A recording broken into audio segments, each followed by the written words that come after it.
This week, Russian Foreign Minister Lavrov stated that Moscow is open to dialogue and is counting on Donald Trump's involvement in resolving the war against Ukraine. In an interview with the Italian publication Corriere della Sera, he spoke about Russia's alleged readiness for a summit with the United States. However, notably, these words never made it into the print version. The editorial team essentially ignored Lavrov's statement, understanding that there was nothing behind it. Almost simultaneously, Putin's press secretary Peskov picked up on the topic as well. However, he immediately shifted from emphasizing the importance of diplomacy to blackmail, started threatening Kiev, and voiced the usual, deliberately impossible conditions. Meanwhile, Lavrov and Peskov are sending a message to the West, asking Trump to revisit the issue of peace talks with Putin.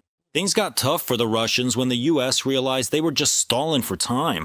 Andriy Kovalenko, head of the Center for Countering Disinformation at the National Security and Defense Council of Ukraine.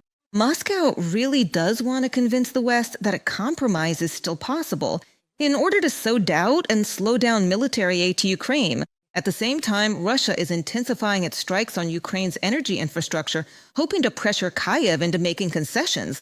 This is exactly what U.S. Secretary of State Marco Rubio pointed out when commenting on the situation. He noted that he hasn't spoken with Lavrov for a month, which means there can't be any talk of agreements. The Russians have made it clear that they want to take the remaining part of the Donetsk region, and obviously the Ukrainians are not going to agree to that.